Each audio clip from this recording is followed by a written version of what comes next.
The sound of breaking glass snapped me out of my daze. I was in the kitchen, staring at the cup of coffee that had gone cold on the counter, when a loud crash made me jump. I rushed to the living room window, thinking someone had broken into the house. But what I saw was something entirely different. In the middle of my garden was a thin, muddy dog, digging through the trash. One of the bags was torn open, and the remains of a forgotten dinner were scattered across the lawn. The scene was both grotesque and heartbreaking.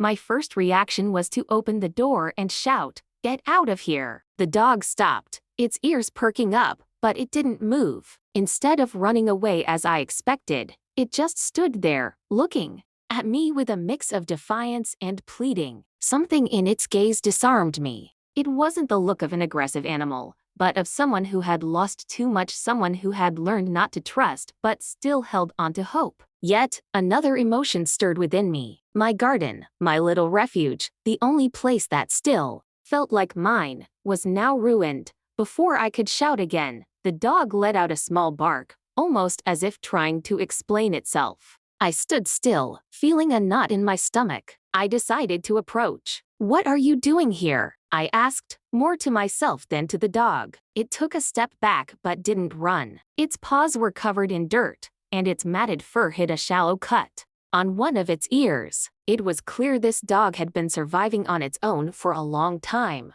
Something in me, perhaps the part that was still trying to make sense of my own loneliness, pushed me to act. I went inside, grabbed an old towel, and returned to the garden. The dog watched me from the corner, as if deciding whether to trust me. I crouched down and held out the towel. "I won't hurt you," I said softly. I'm not sure how long I stayed there, motionless, waiting. Finally, the dog took a step, then another, and approached. Its movements were slow and cautious, but there was no aggression. When it was close enough, I wrapped it in the towel and lifted it gently. Its body was lighter than I expected, and I felt a pang of pity as I carried it inside.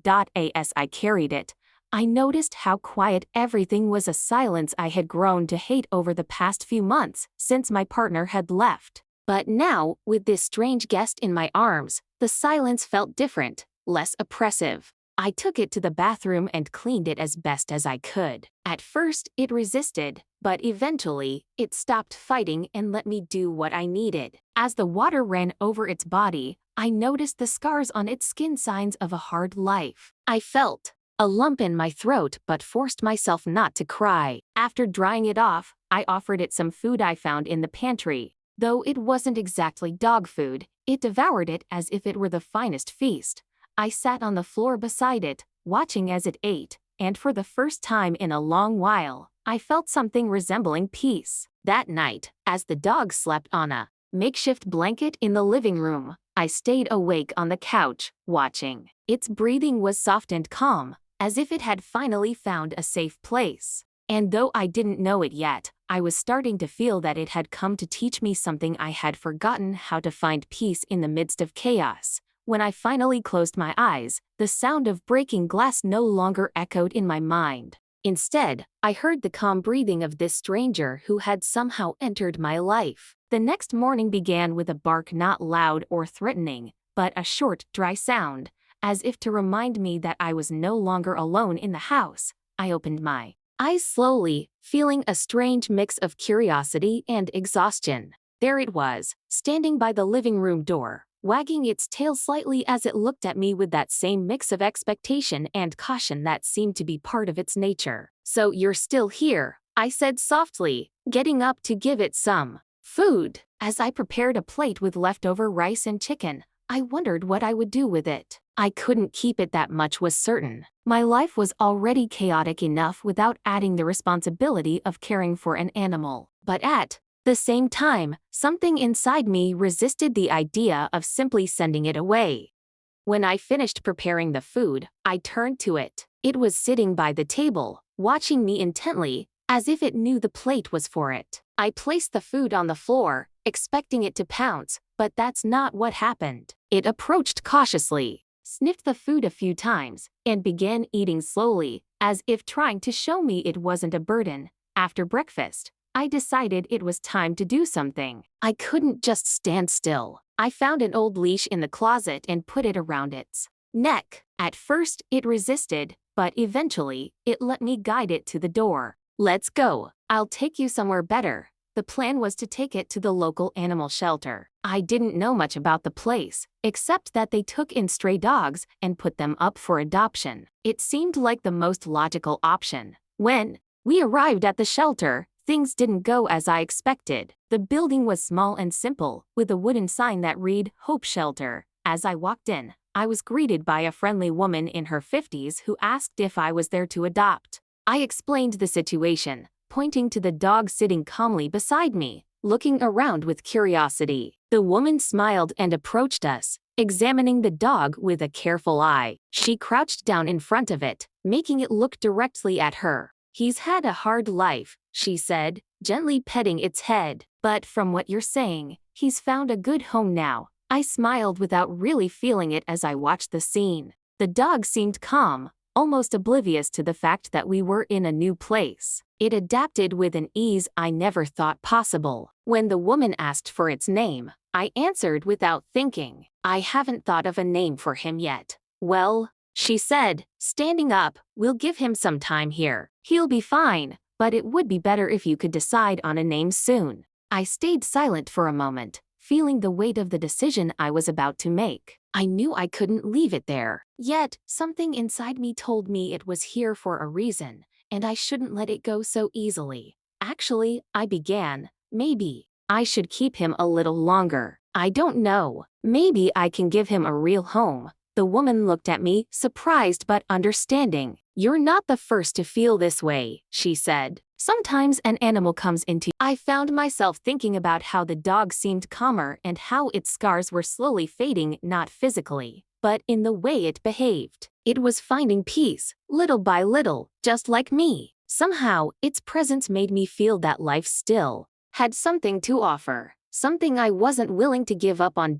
In the days that followed, the routine changed. The dog, which I now called Toby, adapted quickly to my space. It already knew where its bed was, understood basic commands, and, over time, began to follow me around the house. But the most surprising thing was the change that began to happen in me. I hadn't realized how much I had been affected by everything that had happened over the past few months. I felt lighter, more willing to face the challenges of daily life. Toby, with its calm gaze and quiet demeanor, became a constant presence. Slowly, it taught me the art of patience. It, which had seemed so lost at first, now seemed more secure, as if it had finally found its place in the world. What had started as a simple act of helping a nameless, homeless animal had turned into something much bigger. It had become the anchor that kept me from getting completely lost. Where I had failed to find solace, it had found a way to show me what really mattered. It didn't speak, but its behavior said everything. And that was what I needed most to understand that, in the end, I wasn't alone. A few weeks later, I began to notice that I was calmer, more at peace. I wasn't as irritated by the small details of life, nor did I feel as lost. There was something about Toby's companionship that gave me a sense of purpose. And though things with my ex-husband were still far from resolved, a part of me was starting to heal, a part that had been dormant for so long. It was a Saturday morning when I decided I needed to take a bigger step, something for myself. Toby, with its calm and patient nature, seemed to be the key I needed to take that step. Something as simple as a morning walk with it made me realize that I needed more of myself, more of life, more of freedom. I had spent so much time trapped in a toxic relationship, trying to solve problems that would never be resolved, trying to change something that was beyond my control. And yet, here was Toby, demanding nothing but care and affection, yet giving me something much greater: freedom. As we walked through the park, the sky was clear, and the air was fresh. Toby was excited, running and exploring with an energy I hadn't seen in a long time. Suddenly, I realized that just as it was learning to explore the world, I was also beginning to do the same. I was discovering a new chapter in my life. Back at home, I felt more at peace than I ever thought possible. Toby, in turn, continued its routine as an explorer, But there was one thing that touched me deeply: it was never in a hurry. It enjoyed living in the moment, being present, and that made me rethink everything I had spent so many years chasing. A life I thought I should have, but what I really needed was to learn to live in the present.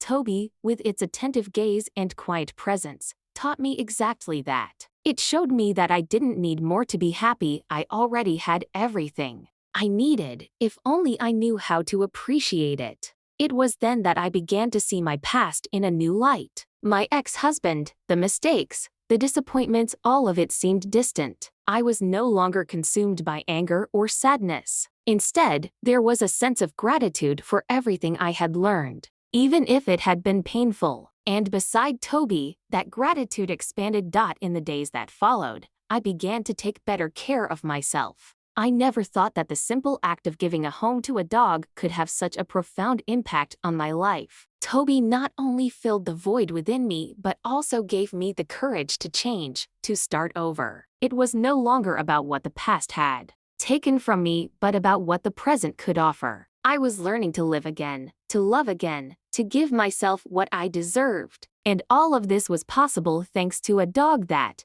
in its purity and simplicity, showed me what really matters.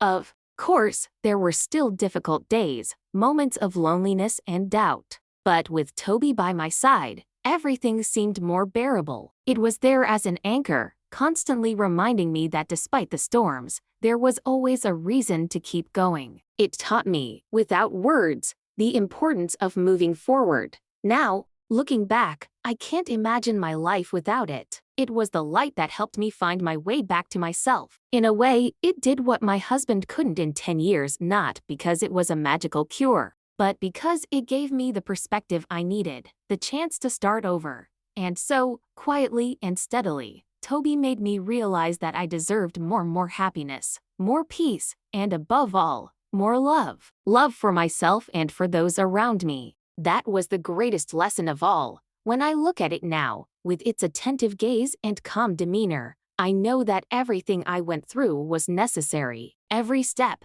every challenge, every mistake brought me here. And Toby, my faithful friend, was the final piece I needed to feel whole again. Now, the life that once seemed so full of holes and voids is filled with meaning. And all thanks to a dog that, in its simple and silent way, taught me the deepest lesson: life goes on, and love always finds a way, even when you least expect it.